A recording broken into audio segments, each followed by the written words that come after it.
Budget 2020. Going for growth.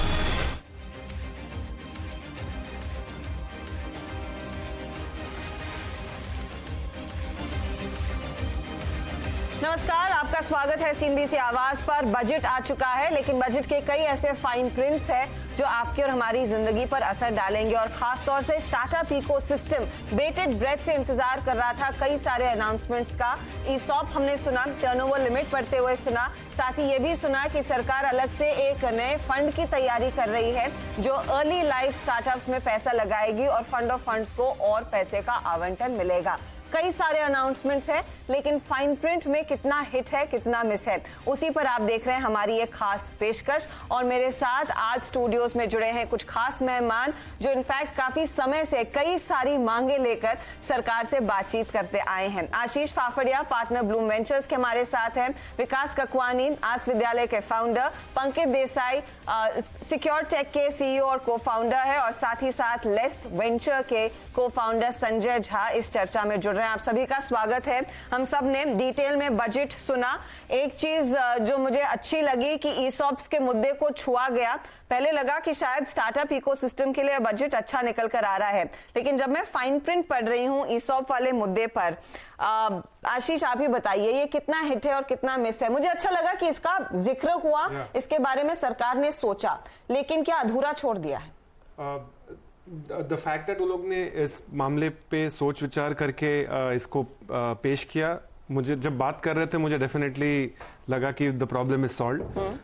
But जैसे ही announcement पूरा हुआ और फिर जाके फाइन प्रिंट की जरूरत भी नहीं थी, क्योंकि ईसॉप का टैक्सेशन पेचीदा इसके लिए है क्योंकि लोगों को लिक्विडिटी मिलने में देर लग जाती है और टैक्स आपको ऑन द स्पॉट पे किया जाता है। वो डिफर करने की बात थी, आपने उन्हें 5 साल पे डिफर करके अधूरा छोड़ दिया। तो कुछ कुछ डिमांड्स और पॉलिसीज ऐसी होती है कि जहां पे अधूरा छोड़ने का मतलब नहीं देने के बराबर होता है। आपने जो डिसीजन है वो एम्प्लॉइज के माइंड में ट्रांसफर कर दिया कि आपको 5 साल में उन एक्सरसाइज अगर करके टैक्स पे करना है या नहीं, आप सोच लीजिए। क्योंकि अगर आप अभी नहीं भरना चाहते तो ठीक है, बट कभी ना कभी आपको हिट हो गया। तो जो मांग थी आप लोगों की, इस पर डबल टैक्सेशन होता है कि जब आपको एक्सरसाइज करना होता है तब आपको टैक्स देना पड़ता है, जब आप इसे बेचे तब आपको फिर टैक्स देना पड़ता है। आप ये मांग रहे थे कि ये डबल टैक्सेशन से छुटकारा मिले। उससे तो छुटकारा मिला है नहीं, बस 5 साल का और टाइम आपको दे दिया गया है, तब आप सोचें आपको दोबारा टैक्स देना है या नहीं। जहां तक अगर कोई ईसॉप्स की वैल्यू समझे 100 रुपए में लिक्विडिटी इवेंट आ रही है और हमारा एक्सरसाइज प्राइस 2 रुपया था, तो 98 पे टैक्स भरने में किसी को कोई दिक्कत थी ही नहीं। डबल टैक्स को अगर स्ट्रक्चर वे में सॉल्व किया जा सकता है तो वो बहुत इजी मुद्दा है। बट ये 5 साल का डिफरमेंट लिक्विडिटी का मुद्दा था, उसको छोड़ करके हमने इसको कोई सॉल्व इसको नहीं किया है। We have just kick the can forward. ठीक है, तो बेसिकली मामले को थोड़ा सा आगे एडवांस किया है। संजय झा, आपकी टिप्पणी क्या रहेगी? क्योंकि मुझे याद है लेट्स वेंचर ने एक बहुत बड़ा प्रोग्राम भी शुरू किया है, लेट्स टॉक ईसॉप्स। आपने काफी एडवोकेसी भी फैलाई थी इस पर्टिकुलर मैटर पर कि ये एक पेन पॉइंट है इस इकोसिस्टम के लिए, उसको एड्रेस करना चाहिए। अधूरा है या फिर पूरी तरह से अवॉइड कर दिया है? हाँ, मेरा तो मानना है कि ये बिल्कुल ही अधूरा है। दो बात मैं बोलना चाहूँगा। पहली बात कि जो एम्प्लॉयज़ को एक्सरसाइज के टाइम जो टैक्स भरना पड़ रहा था, वो अभी 5 साल से जो डेफर किया गया है उसका कोई पॉइंट नहीं बनता है, क्योंकि 5 साल के अंदर एम्प्लॉय को यूजुअली एग्जिट मिलता नहीं है। इसकी वजह से उनको फिर से 5 साल के बाद फिर से वो एक्सरसाइज टैक्स भरना ही पड़ेगा, जिसकी वजह से लोग एक्सरसाइज नहीं कर पाएंगे।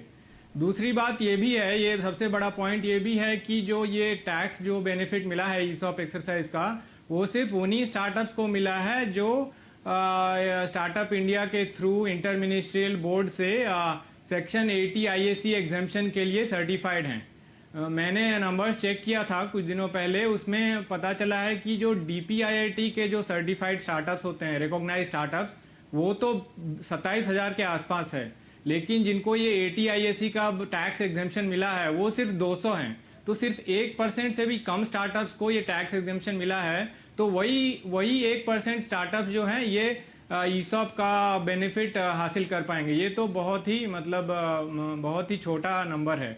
तो मेरे हिसाब से इसको पूरा ही एबॉलिश करना चाहिए। सारे DPIIT सर्टिफाइड स्टार्टअप्स को ये ईसॉप का बेनिफिट मिलना चाहिए। और दूसरी बात, मेरे फेलो पैनलिस्ट ने जो कहा था कि वो 5 साल का जो लिमिट है वो भी हटा देना चाहिए।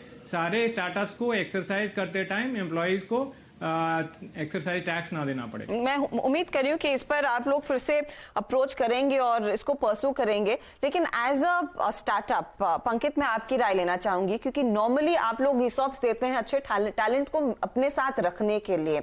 अब इस पूरे झमेले में क्या कुछ निकल कर आ रहा है आपके लिए? मुश्किल हो जाएगा। होता क्या है कि हम जब टैलेंट को देखते हैं तो शायद बड़ी कंपनियों से लेके आने की सोचते हैं। बड़ी कंपनियों में ऑलरेडी एक स्ट्रक्चर्ड ईसॉप प्रोग्राम होता है, लिस्टेड कंपनी है, लिक्विडिटी इवेंट्स मिल जाती है, तो काफ़ी आसानी होती है उन एम्प्लॉयज़ को कि ना ही एक करियर बन जाए पर पैसे भी बने।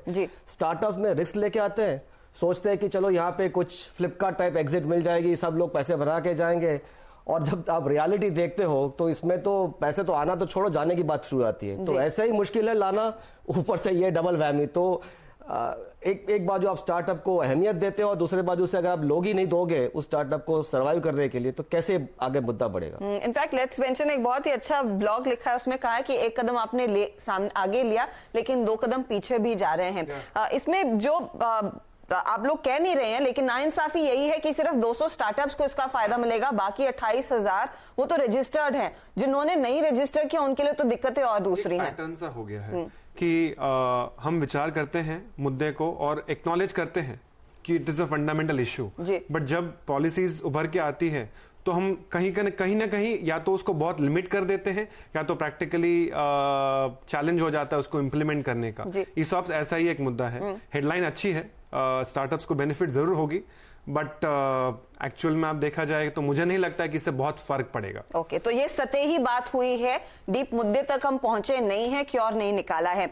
ये एक बड़ा पेचीदा मामला था, उसकी बात हुई, वो अच्छा है, लेकिन आगे मैं उम्मीद कर रही हूं यहाँ पर कुछ रेजोल्यूशन मिले। एक जो अच्छी चीज बात हुई है कि कंजम्पशन डिमांड बूस्ट करने की यहाँ पर बात उभर कर आई है बजट में। दूसरी बात ऑनलाइन एजुकेशन, विकास जो आपकी कंपनी आस विद्यालय भी ऑनलाइन एजुकेशन पर काफी कुछ काम कर रही है, आपको क्या लग रहा है कि यहां पर फिर इस सेगमेंट को एक बड़ा पुश मिलेगा, वो एक बड़ा पॉजिटिव निकल कर आएगा? मेरे ख्याल में इस बार जो एक बहुत महत्वपूर्ण डिसीजन लिया गया है वो है कि डिग्री प्रोग्राम्स के लिए ऑनलाइन एजुकेशन अलाउ कर रहे हैं। टॉप 100 इंस्टीट्यूट्स को बोला गया है कि आप ऑनलाइन डिग्रीज दीजिए उसमें, लेकिन केवल जो गरीब छात्र हैं उन लोगों के लिए ये डिग्री प्रोग्राम है। तो इसमें मेरा पॉइंट ऑफ व्यू 2 बातों को लेके है। वन इज कि ये डिग्री प्रोग्राम तक सीमित है और दूसरा ये गरीब बच्चों के लिए है। अगर आप देखें तो अगर हिंदुस्तान में 100 बच्चे स्कूल में एडमिशन लेते हैं तो उसमें से केवल 25% लोग 10th पास करते हैं। तो इसका मतलब ये है कि केवल ये जो डिग्री प्रोग्राम है ये केवल 25% लोगों के लिए अप्लाई होता है। जो 75% बच्चे 10वीं तक ड्रॉप आउट हो जाते हैं उन लोगों को अप्लाई नहीं कर रहा है। दूसरी बात यह है कि ये गरीब लोगों के लिए है, तो गरीबी की वजह से केवल 25 से 30% बच्चे स्कूल छोड़ते हैं। करेक्ट। लेकिन बाकी अगर आप देखें तो करीब 40-45% लड़कियां इसलिए छोड़ती हैं कि या तो उनकी शादी हो जाती है या वो घरेलू कामों में लग जाती हैं, दूसरे सोशल या दूसरे कारणों की वजह से छोड़ते हैं। तो वो प्रॉब्लम तो सॉल्व नहीं हो रही है। तो उसके लिए जरूरी है कि हम ये ऑनलाइन एजुकेशन को स्कूल तक इन्वॉल्व करें, क्योंकि that is the only solution going forward. और आज की तारीख में जब हर हाथ में आपको स्मार्टफोन दिख रहा है, पेनिट्रेशन स्मार्टफोन की बढ़ रही है, 4G कनेक्टिविटी 97% इंडिया को कनेक्ट कर रही है, तो हमको क्या चीज है जिसकी वजह से हम अपने आप को रोक रहे हैं ये स्कूल गैप को खत्म करने के लिए।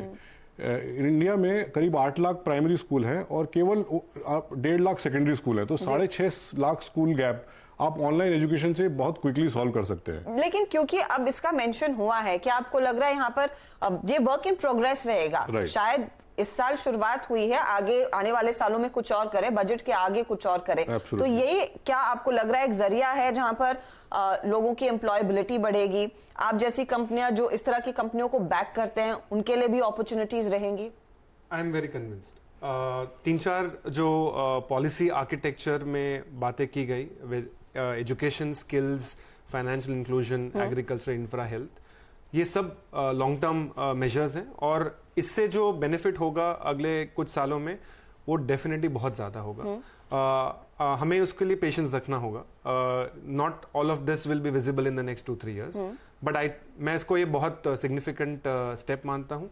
द फैक्ट दैट इसको ये फ्रेमवर्क में लाया गया है, मैं ये मानता हूँ कि 70,000 करोड़ जो एलोकेशन किया जा रहा है हेल्थ में, 90,000 करोड़ की बात, ये बहुत बड़े सम्स है। जब ये एक्चुअल इम्प्लीमेंटेशन में जाएंगे तो मुझे उम्मीद है कि फाइन ट्यूनिंग और एक्चुअल जो स्केलेबिलिटी है, एम्प्लॉयबिलिटी है, उसमें सब में we will all connect that together and overall we will see benefits coming up. So I am very bullish. मैं अगले मुद्दे पर जाऊं उससे पहले पंकित आपकी भी राय लेना चाहूंगी।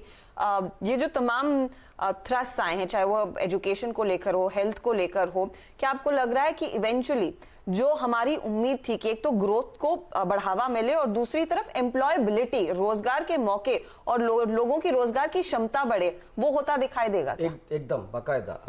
देयर इज एक बहुत बड़ा गैप है जो स्किल्स उभर के आती है अपनी कॉलेज इंफ्रास्ट्रक्चर के थ्रू और जो मार्केट में डिमांड है। जैसे आशीष ने बताया, सब लॉन्ग टर्म मेजर्स हैं। आप एक ओवर में फिक्स नहीं करें, 2020 मैच नहीं है। तो ये सब जो इनिशिएटिव्स है, एक तो स्पेंडिंग की एवेन्यूज बढ़ाती है, लोगों को एम्प्लॉयबिलिटी बढ़ाती है। होपफुली दैट मल्टीप्लायर इफेक्ट जो हम चाहते हैं, that's what we'll get to see. Short term may be not, nothing much will change in the next 12 months, but over a period of time you'll get to see a lot of structural change that will help the economy. Okay, तो structural change की शुरुआत हो रही है, उसका फायदा जरूर मिलेगा। लेकिन संजय, एक और चीज जो अच्छी मुझे लगी इस बजट में कि अगर आपका टर्नओवर 5 करोड़ तक का है या फिर उससे कम का है, आपको ऑडिट की प्रक्रिया और ऑडिट के पेन से नहीं गुजरना होगा। और साथ ही साथ वो जो 25 करोड़ तक के थ्रेशोल्ड की बात हुई थी, जो 100 करोड़ तक बढ़ाया गया है, मुझे लग रहा है वो भी एक एडेड इंसेंटिव रहेगा। आप इन दोनों चीजों को कैसे देख रहे हैं?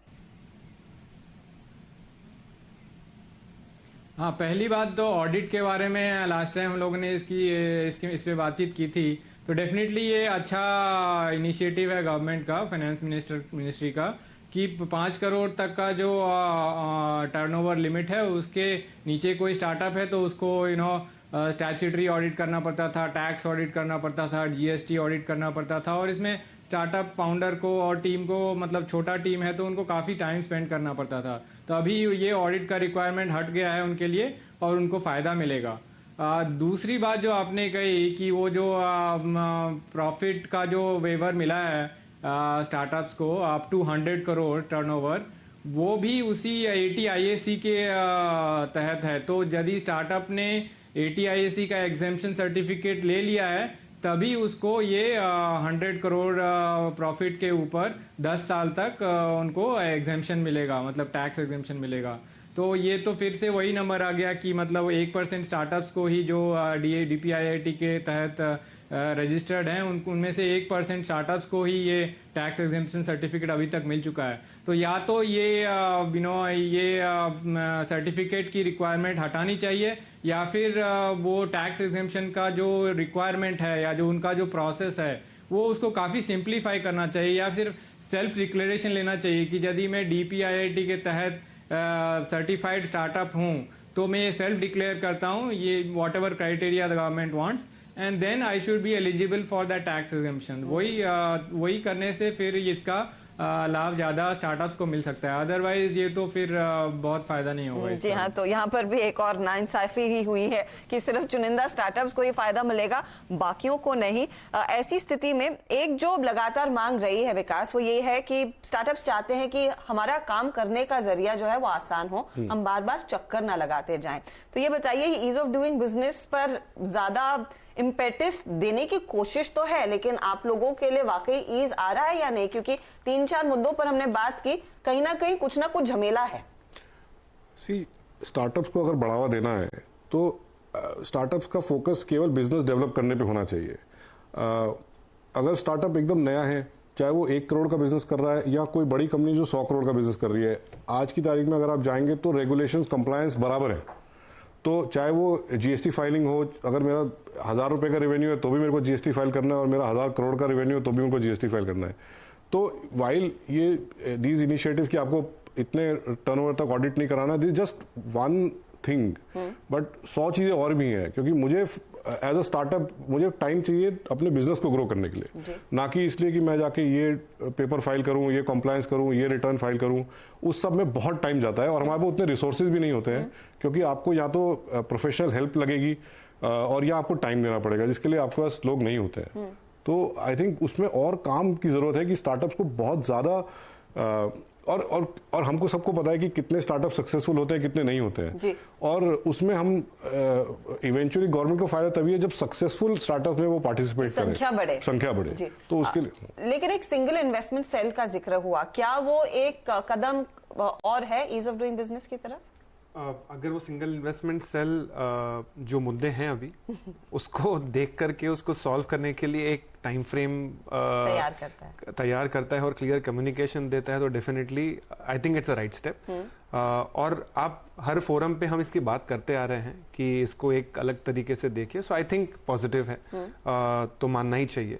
बट आगे चल के काफी सारी ऐसी चीजें हैं जो अलग अलग डिपार्टमेंट्स में आके अटक जाती हैं, जैसे कि टैक्स का मुद्दा है, आपने टीडीएस के एम्बिट में ला दिया छोटे वेंडर्स को for trades more than 5 lakhs on e-commerce platforms.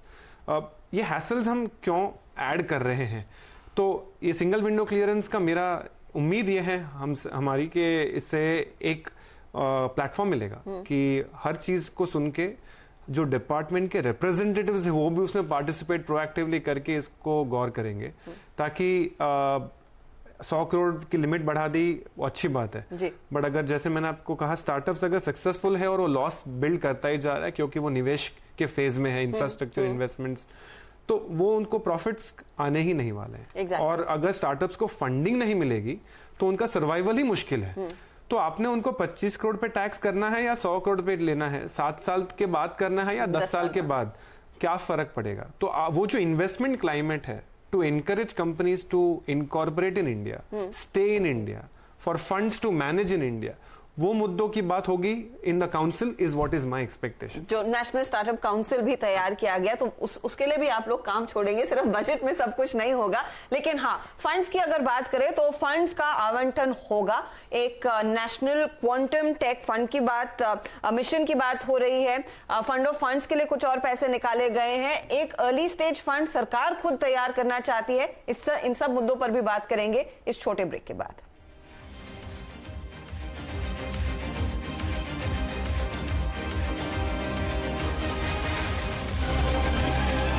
Budget 2020, going for growth. Budget 2020, going for growth. आप देख रहे हैं हमारी खास पेशकश, स्टार्टअप इकोसिस्टम को इस बजट से क्या मिला। कुछ पॉजिटिव्स हैं, कुछ यहाँ पर नेगेटिव्स भी हैं, हिट्स और मिसेस आप कह सकते हैं। लेकिन एक मुद्दा उठाया था ब्रेक में जाते जाता कि फंडिंग कितनी आसान हो रही है, और फंडिंग के मामले में देखिए सरकार भी एक्टिव रही है। आपको याद होगा 4 साल पहले 10,000 करोड़ का फंड ऑफ फंड ऐलान किया गया था, उसमें इस साल और 1,000 करोड़ का उसमें से पैसा निकाल कर दिया जाएगा फंड्स को, सिडबी को, और जो सिडबी ऑफ कोर्स बाकी फंड्स में डिस्ट्रीब्यूट करेगा, वो एक अच्छी चीज दिख रही है। और दूसरा national mission on quantum technology, जिसमें 8,000 करोड़ तक का प्रपोजल है कि निवेश होगा। ये इनफैक्ट एक इंटरेस्टिंग मुद्दा है, क्योंकि टेक्नोलॉजी के माध्यम से हम देख रहे हैं कई कंपनियां काम कर रही हैं, IoT हो, आर्टिफिशियल इंटेलिजेंस हो, मशीन लर्निंग हो, और आप उस बिजनेस से भी जुड़े हुए हैं साइबर सिक्योरिटी में। ये कितना पॉजिटिव है और इसका ब्रेकडाउन कैसे होगा, follow through, fund flow through कैसे रहेगा? बहुत ज़रूरत थी। अगर आप देखो कि हम हमेशा चाइना से कंपेयर करते रहते हैं, 4-5 साल पहले उन्होंने चालू किया था AI में इन्वेस्ट करना, और देखिए आज क्या लीडरशिप पोजीशन लेके बैठे हुए हैं। ड्रोन में देखिए, ड्रोन टेक्नोलॉजी में देखिए, अभी वुहान में दिखा रहे हैं कैसे ड्रोन यूज़ कर रहे हैं to influence people for better compliance to health care norms. बहुत इंपॉर्टेंट है इस टेक्नोलॉजी। क्वांटम बहुत नया है, अभी भी फर्स्ट क्वांटम कंप्यूटर जो गूगल ने अनाउंस किया वो भी बहुत इन्फेंसी स्टेज में है। तो आई थिंक राइट टाइम है उसमें इन्वेस्ट करना, और एक ऐसी फ्रेमवर्क बनाओ कि जिसके तहत जो स्टार्टअप इकोसिस्टम उसको जो लीन करना चाहे उसके ऊपर, तो access to fund, access to talent दोनों मिल सके। तो मेरे हिसाब से एक बहुत ही अच्छा इनिशिएटिव है। आई थिंक उसके साथ जो मैं पढ़ा था उसके साथ अटैच 3D प्रिंटिंग, IoT बहुत कुछ जुड़ा हुआ है। तो ये मेरे हिसाब से क्या होगा, एक मदर प्रोग्राम बन सकता है जिसके तहत एक इंडिविजुअल सेट ऑफ टावर जुड़ सकते हैं। एक और मैंने देखा वो साइबर फोरेंसिक्स के लिए एक नेशनल यूनिवर्सिटी खड़ी कर रहे हैं, वो भी अच्छा है क्योंकि आज क्या है कि हर एक स्टेट का एक अपना फोरेंसिक्स का प्रोसेस और प्रोग्राम है और एक स्टैंडर्डाइजेशन प्रोसेस ही नहीं है। तो अगर नेशनल यूनिवर्सिटी बनती है, जैसे कि IIT बन गई जो एक स्टैंडर्ड प्रोसेस लेके चलती है, तो होपफुली एक बन जाए कि अक्रॉस द कंट्री एक साइबर फोरेंसिक्स को लेके भी एक कॉमन फ्रेमवर्क उभर के आ सकता है। तो ये अच्छा इनिशिएटिव है मेरे हिसाब से। साथ ही डेटा सेंटर्स भी बड़े पैमाने पर खोले जाएंगे, वो भी एक बड़ा पॉजिटिव रहेगा, एक अपॉर्चुनिटी रहेगी नए कंपनियों को काम करने। एग्जैक्टली। और ये जब काफी जो रेगुलेटर फ्रेमवर्क आई थी जिसने बताया था कि डेटा इस कंट्री में रहना चाहिए, उसके तहत बहुत सारे डेटा सेंटर्स ऐसे भी इस कंट्री में मूव हो रहे हैं, तो उसका बेनिफिट हमको दिख रहा है। और ये अगर ये डेटा सेंटर्स को सपोर्ट करने की पॉलिसी बनती है तो सर्टेनली बहुत ही अच्छा बेनिफिट मिलेगा जिन्होंने उस सेक्टर में ऑलरेडी इन्वेस्ट कर चुके हैं। जी हाँ संजय, फंड ऑफ फंड्स, आपको याद होगा जब हमने प्री बजट एक चर्चा की थी, हमने यही कहा था कि बहुत ही लिमिटेड पैसा रिलीज किया गया है। अब 1000 करोड़ ऑल मिल रहे हैं FY21 के लिए। इस पर आपकी क्या टिप्पणी है? आप खुश हैं या फिर आप उम्मीद कर रहे थे कि ये डबल या ट्रिपल होता अमाउंट तो और बेहतर होता? जी, इससे पहले मैं वो पिछली वाली टॉपिक पे एक पॉइंट रखना चाहूंगा। जी जरूर। देखिए, हम लोग तो लेट्स वेंचर में स्टार्टअप फंडिंग के ऊपर काम करते हैं और उसमें हम लोगों ने देखा है कि स्टार्टअप्स को जो फंडिंग मिलती है वो रिसर्च में आपका यदि स्टार्टअप काम कर रहा है तो उसमें वीसी लोग तो फंड नहीं करते हैं स्टार्टअप्स को, राइट? तो देन ये स्टार्टअप्स को फंडिंग कैसे मिलेगी? इनको रिसर्च ग्रांट देने की जरूरत है, जो गवर्नमेंट या फिर जो रिसर्च को प्रमोट करने के लिए सरकार ने जो भी इंस्टीट्यूशन बनाई हुई उनकी तरफ से इनको ग्रांट मिल सकता है, राइट? तो क्वांटम टेक्नोलॉजी की, क्वांटम कंप्यूटिंग के ऊपर जो गवर्नमेंट ने अभी फंड बनाया है, ऐसे फंड बाकी रिसर्च रिलेटेड टॉपिक्स के ऊपर ही बनाने की जरूरत है। तो ये जो अर्ली लाइफ फंडिंग की बात की गई है बजट में, जिसमें सीड फंड दिया जाएगा जो आइडिएशन और अर्ली स्टेज स्टार्टअप्स को सपोर्ट करेगा, क्या आपको लग रहा है ये फंड फिर वो R&D के लिए भी इस्तेमाल हो सकता है? क्या इस जरिए वो पैसा मिल सकता है स्टार्टअप्स को? हाँ, यदि ऐसा हो कि इस फंड के थ्रू रिसर्च रिलेटेड स्टार्टअप्स को काफी इन्वेस्टमेंट मिले और इन सब एरिया में जो मैं बात कर रहा था, AIML हो गया, ड्रोन हो गया, इलेक्ट्रिक व्हीकल टेक्नोलॉजी हो गई, तो इन सब एरिया में of course quantum computing is one of the areas. इन सब एरियाज में यदि सीड फंड के थ्रू अर्ली स्टेज स्टार्टअप्स को फंडिंग मिले तो बहुत अच्छा होगा, क्योंकि वीसी लोग इन रिसर्च प्रोजेक्ट्स को फंड नहीं करना चाहते। और दूसरी बात, आपने जो फंड ऑफ फंड्स की बात कही, yes, it is also a very positive state from the government कि आप ज्यादा पैसा एलोकेट करो सिडबी को, लेकिन मेरी ये राय रहेगी कि सिडबी को जल्द से जल्द ये पैसा एलोकेट करना चाहिए अपने फंड्स के थ्रू और उनको डिप्लॉय करना चाहिए। मैंने जो देखा लास्ट टाइम कि बहुत कम पैसा अभी तक स्टार्टअप्स को पहुंच पाया है, तो वो बढ़ाने की जरूरत है और फास्ट करने की जरूरत है। तो कितनी जल्दी ये पैसा बांटा जाता है, कितनी जल्दी ये पैसा स्टार्टअप्स के हाथ आता है, वो देखने वाली बात होगी। देखिए, मुद्दे कई और हैं और चर्चा ये लंबी खिंच सकती है, लेकिन हमारे पास वक्त इतना ही है। तो बहुत बहुत शुक्रिया आप सभी का हमारे लिए इस खास चर्चा में जुड़ने के लिए। हम लेंगे यहाँ पर एक छोटा सा ब्रेक, आप बने रहिए CNBC आवाज के साथ।